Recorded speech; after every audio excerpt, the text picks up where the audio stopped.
Welcome back to the Deep Dive. Today, we are not just looking at a book. We are looking at the book, the one that arguably started an entire industry. It really is a giant. We are tackling a giant. And I don't mean that lightly. We are looking at a book that literally defined the self-help genre as we know it today. We're diving into Norman Vincent Peale's seminal work, The Power of Positive Thinking. It's the grandfather of the whole movement. I mean, if you've ever read a book about manifestation or resilience, or even some of the principles behind cognitive behavioral therapy, you are. You're basically reading the downstream effects of what we're covering today. You really are. It's a foundational text. You just can't look at modern personal development without seeing Peale's fingerprints all over it. And what's fascinating to me is, despite its age, this was published back in the early 50s. Yeah, a long time ago. The core premise feels so incredibly relevant, especially in the high-stress, high-anxiety world we're all living in right now. Exactly. And I think a lot of people, they hear that title, The Power of Positive Thinking, and they just assume it's, well, fluff, Sure, just smile. Just smile and the world smiles with you kind of stuff. Okay. Sounds like a cliche. Just think happy thoughts and everything will be fine. Yeah. But as we were going through the source material, I was really struck by how practical it is. Peale himself says right in the intro, this isn't some abstract philosophy. No, not at all. He frames it as a practical guide to mastering the problems of everyday living. He's very clear about it. He's not trying to write a literary masterpiece or some kind of scholarly treatise. He actually says, and this is a quote, "I did not write this book to be a literary masterpiece." I love that. He calls it a personal improvement manual. A manual, like a car repair guide, but for your life. That's fantastic. Precisely. His goal is to help the reader achieve what he calls a happy, satisfying, and victorious life. And he kicks it off with this just incredibly bold assertion. He says, "You do not need to be defeated by anything." That is bold. Because, let's be honest, life throws some really heavy stuff at us. It does. And Peale acknowledges that. He talks about bad breaks. He doesn't deny that tragedy or hardship exists. He's not delusional about that. Right. But his core argument, and this is really the mission of our deep dive today, is that while we can't always control the events, the bad breaks, the spirit and the method by which we control our reaction to them is what determines the outcome. So it's about not letting the obstacle just become the only thing you see. Exactly. Not letting it become the dominating factor in your mind. And this wasn't just theory he cooked up in a library somewhere. Right. This feels a lot more field-tested than that. Oh, it was absolutely field-tested. This came directly from his work at the Marble Collegiate Church in New York City. He describes it as a kind of laboratory. A laboratory, wow. Yeah. He and his staff weren't just preaching on Sundays. They were running what was essentially a clinic. They taught these spiritual techniques to hundreds of people, businessmen, housewives, soldiers returning from the war, people from every walk of life imaginable, and they tracked the results. So when he presents a formula in the book, he's presenting it as a tested system of creative living. It's interesting you use the phrase spiritual techniques, because that's the other thing we have to get on the table right away. This is unapologetically a book about applied Christianity. It is. That's the flavor, absolutely. Peale describes his system as scientific yet simple, but the science is completely rooted in faith principles. He uses the Bible as a textbook for psychology. Which is fascinating. He believes that the principles of Christianity, when you actually apply them, not just talk about them on Sunday, but use them as a mechanism, can literally release energy and solve problems. That's such a utilitarian way to look at religion. It's faith as a tool, a mechanism. Exactly. He treats spiritual principles almost like scientific formulas. If you plug in the input, faith, prayer, visualization, you get a predictable output, energy, success, peace of mind. He even teases these formulas right at the beginning. He talks about specific methods for creating energy, for prayer, for overcoming inferiority. It's all very structured. It is, and I think that's a huge reason why it caught on. People didn't just want to be told, have faith. They wanted to know how. How do I have faith in a way that actually fixes my marriage or saves my business? Well, let's jump into that first major section, because I think this one hits home for, well, probably everyone listening at some point or another. Section 1 is all about overcoming the inferiority complex. The malady, as Peale calls it. Yes. He treats self-doubt like it's a disease. He really does. He sees it as an epidemic. He talks about how many, quote, pathetic people are hampered and made miserable simply because they don't believe in themselves. For him, it's not a personality quirk. It's a crippling illness that just destroys a person's potential. And he gives this great example of a business executive who came to him for advice about a young employee. Oh, the guy who talked too much. I love this story. That's the one. The executive wants to promote this young man. He's brilliant, has all the qualifications, but the boss feels he can't trust him with confidential information. Sure. The kid just blabbers everything he knows. Right. And the immediate assumption would be that the kid is just arrogant, right? Uh-huh. Or he loves the sound of his own voice. That's how most of us would judge that behavior. Oh, he's just full of himself. Exactly. That's the surface read. But Peele digs deeper. He analyzes the situation. He basically does a diagnostic on the kid. And he realizes this young man is suffering from a profound sense of inferiority. How so? What was the root of it? Well, the young man had grown up in poverty. He didn't have a college education. He didn't have the fraternity connections that his wealthy colleagues all had. He was working alongside men who were Ivy League educated, well-connected.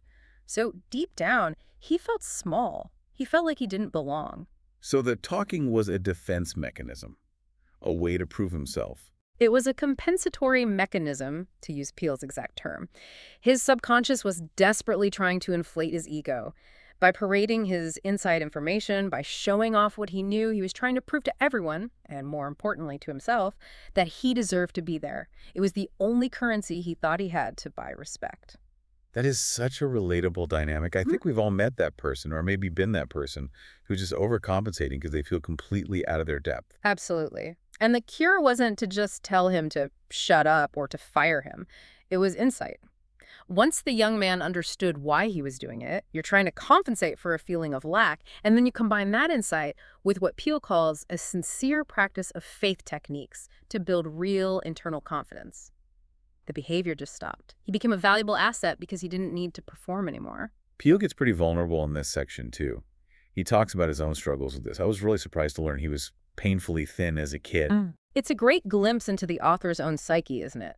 He hated being skinny. He desperately wanted to be, and this is a quote, hard-boiled and fat. Hard-boiled and fat. What a phrase. I love that description. It's so specific. It is. He equated physical bulk with toughness and masculinity. He didn't want to be seen as the nice, namby-pamby preacher's son.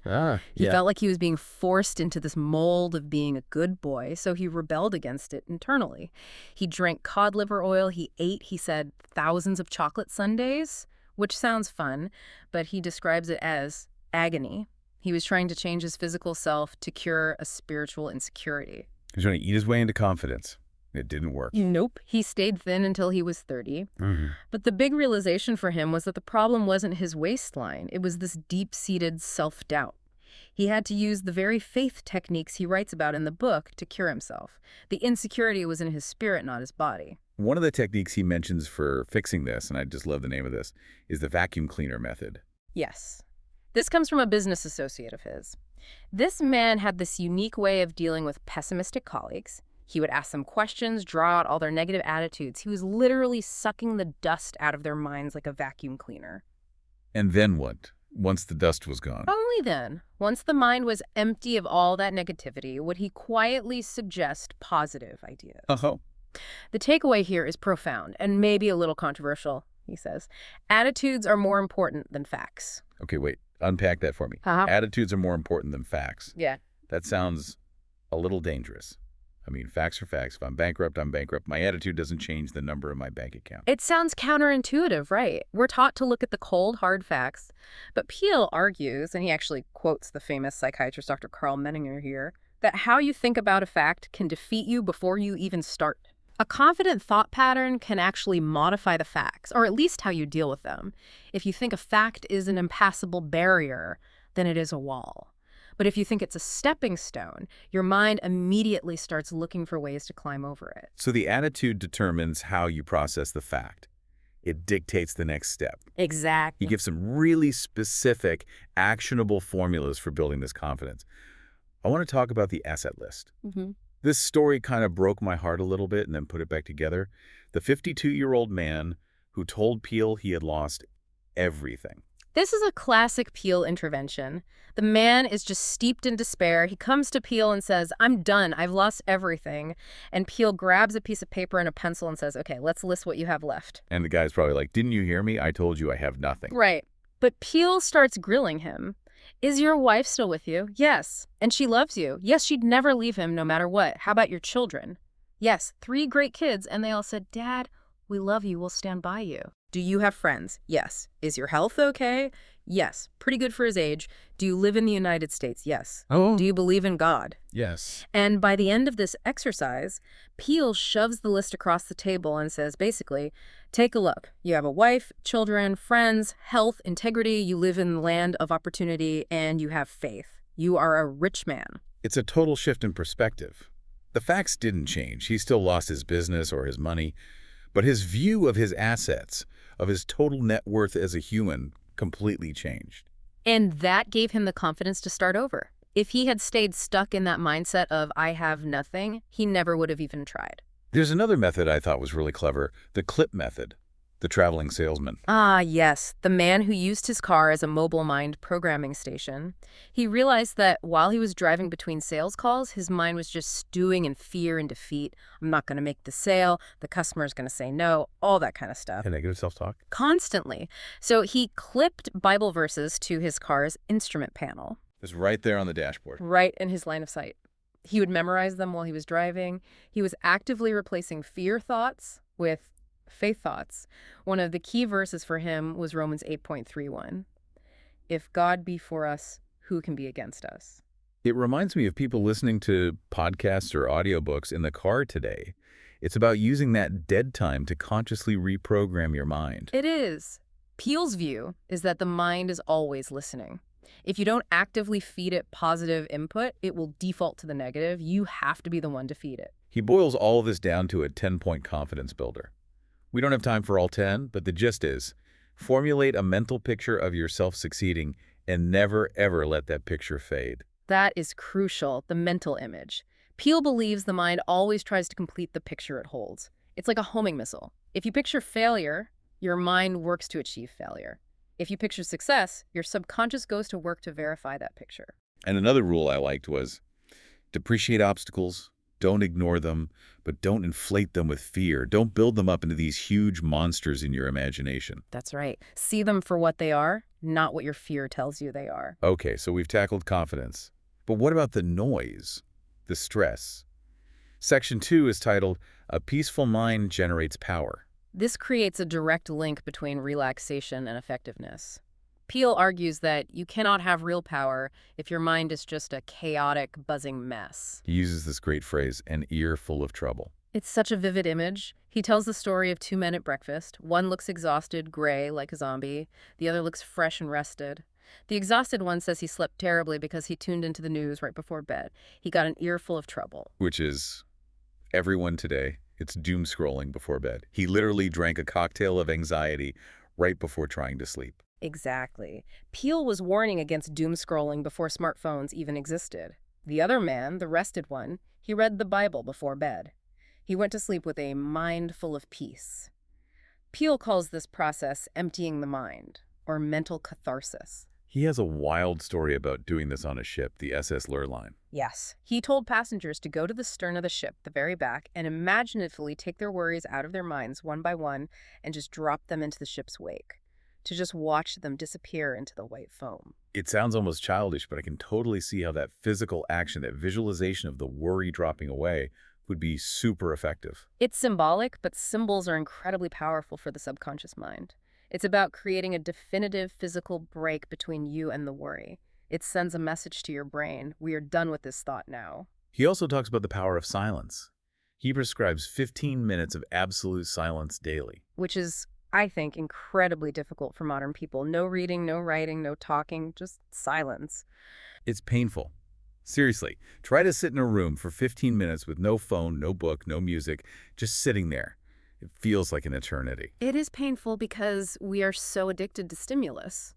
But Peel says that silence is where the power is. And he suggests using healing words during this time. Things like slowly repeating the words tranquility and serenity. Why those words specifically? Peel believes words have a sort of vibration, a suggestive power. If you say the word panic, your stomach tightens. If you say serenity, your nervous system actually attempts to match that state. There's this one technique I really liked called the memory excursion. A host tells Peel about how he stays calm. He has this huge mural in his dining room of the countryside where he grew up. Right. And when he eats breakfast, he doesn't just look at the painting. He mentally walks through the scene. He remembers the feeling of the dust between his toes, the smell of the fresh-cut grass, the sound of the old church bells. He takes a mini vacation in his mind to a place of absolute peace. It's basically guided meditation, but using your own positive memories as the guide. Exactly. And the point is, your nervous system reacts to that memory almost as if it were real. It can lower your blood pressure. It resets your stress response. Speaking of stress response, there's the story of the nerve medicine. The contrast in the hotel room, it's so good. You have the nervous businessman pouring himself a stiff drink, his nerve medicine, to calm down, and his associate says, I have better medicine than that in my bag. And he pulls out a Bible. Which I have to imagine got a bit of an eye roll at first. Oh, probably. But the specific technique was to read the 23rd Psalm, He leadeth me beside the still waters. The idea is that the rhythm and the imagery of that poetry can induce sleep and peace far more effectively than the alcohol can. Peele also touches on conversation hygiene. I feel like this is a completely lost art today. It really is. The rule is simple. Talk peaceful to be peaceful.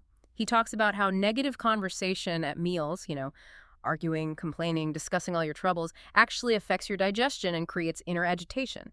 If you want a peaceful mind, you have to discipline your mouth. That leads perfectly into section 3. How to have constant energy. Because if you're stressed and agitated all the time, you're going to be tired. Energy is one of Peele's favorite topics. And his thesis here is fascinating, he says. The body is designed to produce energy.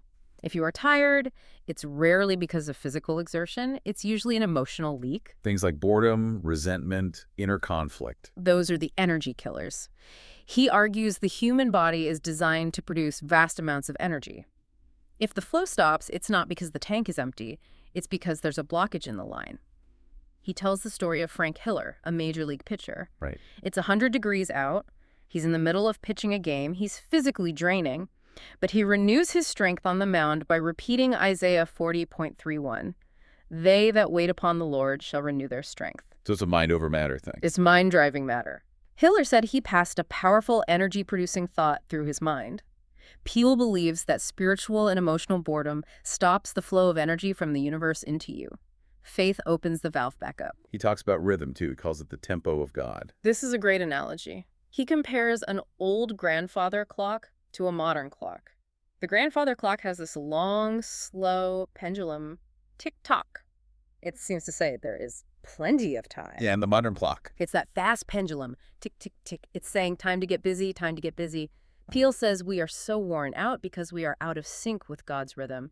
He even mentions a factory worker who doesn't get tired because he learns to harmonize his movements with the rhythm of his machine instead of fighting against it all day. But the biggest energy leak he talks about is unresolved emotion. There's the story of the university professor who went stale. This is such a dramatic cure. The professor has lost his spark. He's dull. He's tired. He can't teach effectively. So a businessman friend sends him to a remote cabin for 6 months. The instructions are very specific. No books except the Bible. Chop wood, fish, and read the Bible all the way through 3 times. That sounds incredibly intense. 6 months? It is intense. But the result was that he came back a person of compelling power. He got out of his head, he got back into his body with the physical labor, and he completely saturated his mind with spiritual power. He fixed the leak. And then there's the darker side of energy leaks, the man with the heavy bedfellows. This is a metaphor, but a really powerful one. A man comes to Peele complaining he can't sleep, he's exhausted. And Peele tells him it's because he's sleeping with 2 heavy bedfellows every night. Fear and guilt. In this case, it was literal guilt. The man was having an affair. Right, and he was embezzling money or at least mishandling funds from his business to support the affair. Peele's point is brutally simple. You will never have energy while your subconscious is at war with your conscious mind. It's like leaving your car engine revving in neutral all night long. By morning, the gas tank is empty. The guilt of the infidelity was draining him. So the cure wasn't taking vitamins or getting more sleep. No. The only way he could get his energy back was to resolve the conflict, to break off the affair, seek forgiveness from his wife, and clean the slate. Energy only returns when the emotional conflict ends. Let's move to section 4. Prayer power as a science. Now, Peele uses that word science a lot, which might sound strange to some people. He does, and it's very intentional. He wants to move prayer away from being just this pious exercise you do in church on Sunday. He calls prayer a gadget of communication. A gadget, I love that. Yes, like a telephone or an electrical generator. He frames it as a scientific method for releasing energy. He tells a story about an idea session with 4 executives. I mean, imagine this happening in a modern boardroom. This is fascinating for any business listeners. These 4 executives would meet in a soundproof room. They would start every meeting with a period of silent prayer to tap into creative ideas. They were basically asking the divine mind for better thoughts than their own, and only after that would they begin to let ideas flow, completely uncritical at first. It's brainstorming, but with a spiritual primer. Exactly. They believed that by clearing the channel to God first, the ideas that came through next would be of a much higher quality. And then there's Jack Smith, the health club owner. Yeah. Love this guy. Jack Smith, former prize-fighter truck driver. Not your typical theologian, right? He runs a health club, and he has a sign on the wall with this string of random letters. APRPBWPRAA. Which stands for? Affirmative prayers release powers by which positive results are accomplished. Catchy. Maybe not the best marketing slogan, but his point was profound. He believed physical health relies on spiritual health. He believed you couldn't get a man physically fit if he was spiritually flabby. Peele gives us a very specific formula here. And if you take nothing else away from the prayer section, I think this is it. 3 words. Prayerize, picturize, actualize. This is the absolute core of his prayer technique. Step 1, prayerize. This means to discuss your problem with God daily, constantly. Make it an ongoing conversation. Step 2, picturize. This is key. You have to create a specific mental image of what you desire, not a vague wish, a crystal clear picture of the outcome. And step 3, actualize. That's the result that naturally flows from the first 2 steps. There's a story that illustrates this perfectly. The woman whose husband was drifting away from her. Yes, this is so powerful. The marriage was failing. The husband was distant, likely on his way out. But instead of nagging or panicking, which, usually just pushes people further away, Right. the woman used the formula. She prayerized the situation. Then she picturized him sitting in his old chair. She pictured him drying the dishes with her. She pictured them playing golf together. All the little things they used to do that represented their happiness. You visualize the solution, not the problem. Exactly. She held that image in her mind tenaciously. And the result, the actualization, was that he returned.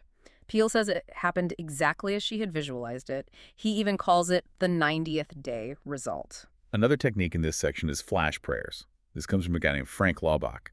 This feels almost like a superpower. The idea of shooting prayers at people. You're just walking down the street, you see someone, and you just zap them with a silent prayer of goodwill. Lord, bless that man. I wish peace for her. Peele tried this on a train, didn't he? On a Pullman car. He did. There was this boorish, drunk man on the train annoying everyone. The tension in the car was super high, so Peele started silently shooting prayers of peace at him. And suddenly, the man just stopped, turned, smiled right at Peele, and gave him a little salute. The tension just diffused. Peele believes there's a real vibration, a transfer of energy when you pray for someone. He also mentions feeling a vibration to pray for an alcoholic in Boston at a very specific time. Right. He felt a sudden, powerful urge to pray for the specific man at 4:00 p.m. on a Tuesday. Later, the man confirmed that 4:00 p.m. on that Tuesday was his moment of greatest temptation. He felt a sudden wave of strength come over him, and he didn't drink. Peele presents this as evidence of a kind of telepathic spiritual power. Okay, section 5. Expect the best and get it. This is essentially the law of attraction part of the book, before that term was even popular. It is. He quotes William James. Belief at the beginning of an undertaking is the one thing that ensures success. Peele is very binary about this. Doubters do not achieve. Cynics do not create. You have to expect the best to trigger the mechanism that delivers the best. The story of Guidepost magazine is a crazy example of this. I had no idea how close that magazine came to failing. It was a full-blown crisis. They had 40,000 subscribers, but they needed 100,000 to stay afloat. They were going under. A woman at one of their meetings challenged them to visualize the 100,000 subscribers. Easily see them. Right. And Pinky, the rubber manufacturer who was involved, was the first one to actually see them in his mind's eye. He started shouting, I see them, I see them. It sounds like some kind of religious revival meeting. But then they did something really interesting. What was that? They prayed and thanked God for the subscribers before they actually had them. They acted as if it were already a done deal. And of course they got them. They did. The magazine survived and thrived. But my favorite visual in this entire section is Henry Kaiser at the levee. Oh, this is classic. There's a huge flood. All the heavy machinery is buried in mud. The workers are just standing around looking at this sea of mud, totally defeated. We can't work in this. It's impossible. And Henry Kaiser walks up, smiling. Exactly. And they ask him, why are you smiling? Look at all this mud. And Kaiser famously says, what mud? What mud? He says, I am looking up at a clear blue sky. There is no mud up there. There is only sunshine. The sun will dry the mud and we will move the machinery. He just refused to let the visual of the disaster dominate his mind. He saw the solution, the sun, rather than the problem. Peale also makes a really interesting distinction between specific versus general faith. The story of the refrigerator manufacturer. The man with the bad toe. Yes, it sounds so ridiculous, but go on. Doctors couldn't fix his toe. I heard him constantly. So the man decides to pray. But he prays like an engineer, which is what he was. He says, Lord, you made this toe. I make refrigerators. When we sell a refrigerator, we guarantee service on it. If it breaks, we fix it. Lord, I'm sending this toe back to the plant for repairs. Fix it. And it healed. Peale says the lesson is to be specific in your faith. Don't just pray for general health. Pray for the toe. Have the specific, direct faith of a child. Don't ask for happiness. Ask for a solution to this specific conflict at work. Moving on to section 6. I don't believe in defeat. This is all about reframing obstacles. Peale quotes Thomas Jefferson here, which I thought was interesting. Jefferson said, always take hold of things by the smooth handle. What does that mean exactly? The smooth handle. Imagine a cooking pot with two handles. One is red hot from the stove. That's the rough handle. The other is cool to the touch. That's the smooth handle. Every problem has a rough handle, the difficult resistant part, and a smooth handle, the angle that offers the least resistance. And most people grab the hot one. Exactly. The Obstacle Man story illustrates this. This was a guy on a board of directors who in every meeting would point out why things wouldn't work. He grabbed the rough handle every single time. Peale says you have to consciously focus on the possibilities, on the smooth handle. He helps a boy with low grades using this exact principle. Right. The boy who was always getting 70s on his tests, he believed he was a 70 student. That had become his identity.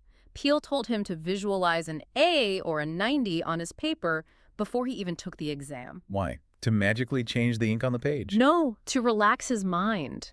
Peale argues that the boy actually knew the material, but fear and anxiety were locking up his memory. Fear tightens the mind. Faith relaxes it. By visualizing the successful result, he relaxed his mind. And when the mind is relaxed, the right answers can flow freely. But the most poignant story in this section for me is the salesman father, the guy who was always whistling in the dark. This man had a ritual for dealing with failure that I think we should all adopt. This is such a beautiful ritual. This man had struggled with failure his whole life, but he developed this system. Every single night, he would tear off the page from his daily calendar. He would hold it in his hand, the physical representation of that day. A physical act. Yes. And he would crumple it into a tight ball and throw it in the wastebasket. And then he would pray, Lord, the day is over. I made mistakes. I'm sorry. But now I'm giving the day back to you. I'm giving it back to you. It's a profound act of forgiveness, forgiving himself, forgiving the day. He refused to carry the failures of today into tomorrow. He started every single morning with a completely clean slate. That is how you defeat defeat. You don't let it accumulate. Finally, section 7. Transforming the personality. Can people actually change who they are at their core? Peale thinks so, absolutely. He suggests the card method, carrying scripture cards in your pocket or wallet to just saturate your subconscious with positive ideas. Phrases like, if God be for us, who can be against us? But he also links personality to physical health again, the connection between anger and the common cold. Right, Dr. Fowler and the girl with the temper colds. He discovered that every time she had a major fit of temper, she got a cold within 24 hours. They traced it back. The intense emotion caused a physical reaction constriction in her body, lowered immunity. When she learned to cure her temper, she cured her colds. Peale gives a 7-step formula for changing your mental attitudes. I want to highlight the first one because it sounds like a game show challenge. The 24-hour hope challenge. Step 1. For an entire 24 hours, speak hopefully. No pessimism allowed. at all. It sounds easy. It is incredibly hard to do. You cannot say anything negative. You can't complain about the weather, your food, your boss, your health, nothing. And if you slip up, you have to stop the clock and start all over again. I honestly don't know if I could last an hour. Most people can't.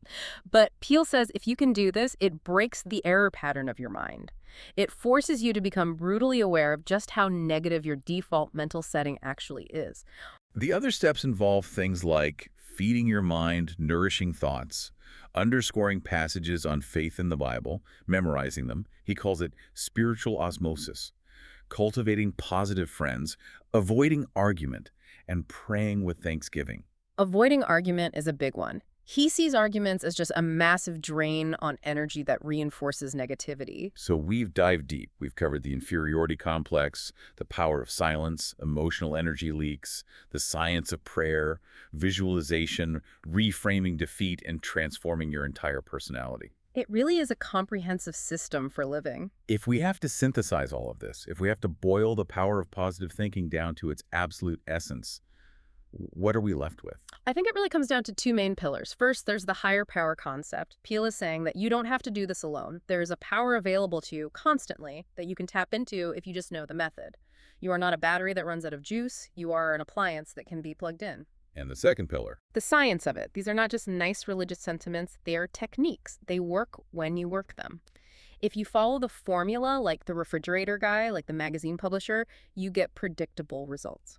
And the ultimate takeaway for the listener. What's the one thing they should start doing tomorrow? Easy does it. Peel talks about a doctor he knew who would pause to pray for composure in his busy office, or a man who learned to relax in traffic jams. It's about shifting from straining and struggling, what he calls an error pattern, to flowing and trusting a truth pattern. When you start fighting the universe and start harmonizing with it, your entire life can be remade. I want to leave the listener with one final thought from the source material that really stuck with me.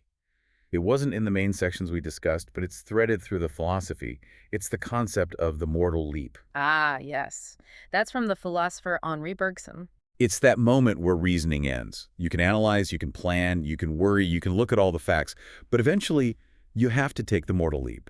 You have to jump from the world of logic into the world of intuition and faith. You have to arrive at the absolute conviction that life is good and that obstacles are surmountable, even if you can't logically prove it yet. That's the spark. That's where the real power comes from. Logic can take you to the edge of the cliff. Faith is what takes you across. So, to everyone listening, take the leap. Try the 24-hour Hope Challenge. Throw your worries off the back of the ship and just see what happens. Thanks for diving deep with us. See you next time.